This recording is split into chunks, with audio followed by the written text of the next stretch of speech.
یعنی اللہ فرماتے ہیں کہ ہم نے رحمان وہ ہو جس نے انسان کو پیدا کیا، اور رحمان نے جس نے قرآن کی تعلیم دی انسان کو.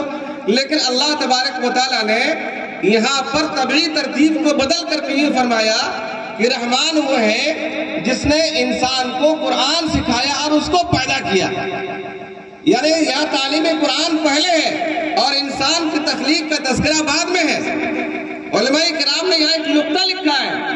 نقطہ یہ ہے کہ اگرچہ انسان کی تخلیق پہلے ہے مگر انسان کے لیے ضروری ہے کہ وہ رب کی مرضی کے مطابق زندگی گزارے، وہ اللہ تعالیٰ کی مرضی کے مطابق زندگی گزارے، اور اللہ کی مرضی کے مطابق زندگی گزارنے کے لیے تعلیم قرآن ضروری ہے.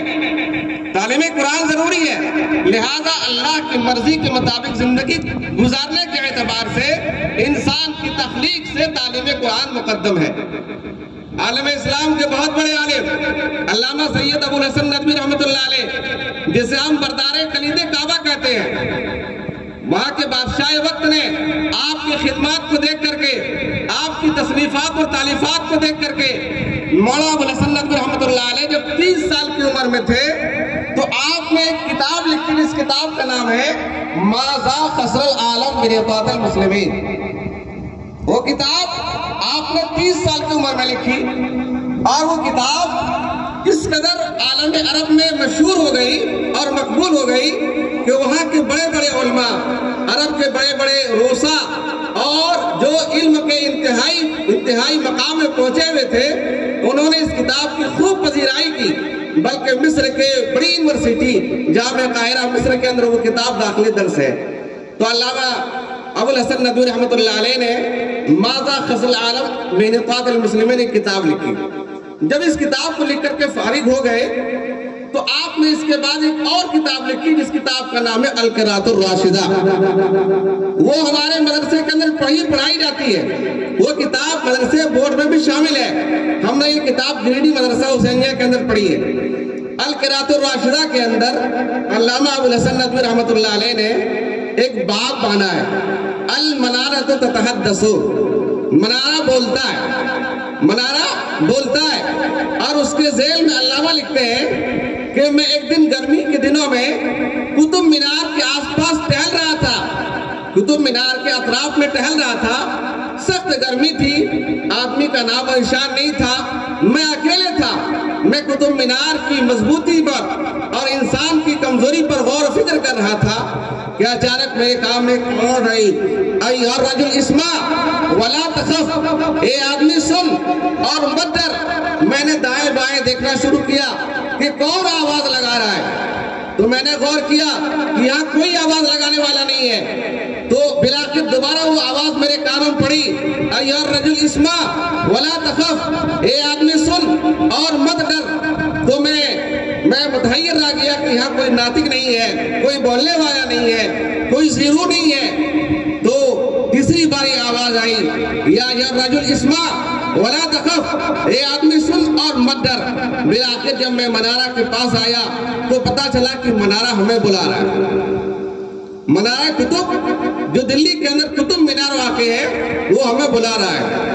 تو میں اس کے قریب گیا تو منارہ کہتا ہے کہ اے مولانا، جس اللہ نے آپ کو قوت گویائی بخشی ہے اسی اللہ نے مجھے بھی قوت گویائی بخشی ہے. آپ میری باتوں کو سنیے. جب میں منارہ کے قریب چلا گیا اور میں نے اپنا کان وہاں منارہ کے پاس رکھا تو منارہ بولنے لگا، آپ کو پتا ہے کہ مجھ کو کس نے بنایا تھا؟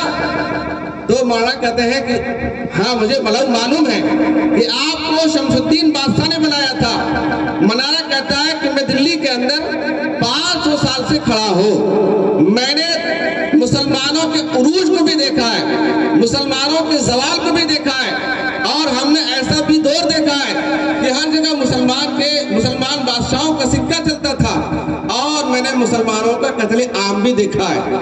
چنانچہ وہ منارہ کہتا گیا. اس کے بعد کہتا ہے کہ آپ کو پتا ہے کہ اسپین کہاں ہے، گرناتا کہاں ہے؟ میں نے کہا نہیں معلوم ہے، آپ بتائیے. وہ منارہ سید مولانا ابو الحسن ندوی رحمۃ اللہ علیہ سے کہتا ہے کہ اسپین ایک مسلمان دیش تھا جہاں مسلمانوں نے 1000 سال تک راج کیا اور وہاں اسلام کا بول بالا تھا، لیکن پتہ ہے اسلام وہاں سے کیوں مٹ گیا، اسلام وہاں سے کیوں اجڑ گیا، اللہ والے اور اللہ کے ماننے والے وہاں سے کیوں ختم ہو گئے؟ تو مولانا نے فرمایا کہ آپ بتا دیجئے کہ مسلمان وہاں سے کیوں ختم ہو گئے، اللہ کے ماننے والے وہاں کیوں ختم کر دیے گئے؟ تو منارہ کہتا ہے کہ جب وہاں کے مسلمانوں کا تعلق علماء سے، مدارس سے اور اہل حق سے وہاں کا رشتہ ٹوٹ گیا تو اللہ تبارک و تعالیٰ نے آہستہ آہستہ اس ملک پر عیسائیوں کا تسلط کر دیا اور مسلمانوں کا قتل عام ہوا، مسجدوں پر بلڈوزر چلا دیا گیا اور اسپین کی جو جامع مسجد ہے، آپ یقین کیجئے ہمارے عالم اسلام کے بہت بڑے عالم مولانا تقی عثمانی صاحب جو پاکستان کے رہنے والے ہیں، انہوں نے جہاں دیدہ نامی کتاب میں ایک واقعہ لکھا ہے کہ جب میں اسپین گیا اور میں نے جب اس مسجد کا دورہ کیا تو پتہ یہ چلا کہ ہر جگہ گدھے بنے ہوئے ہیں، ہر جگہ بھینس بندھی ہوئی ہے، بس تھوڑا سا حصہ اس کو ایسے رسی سے باندھ دیا گیا ہے۔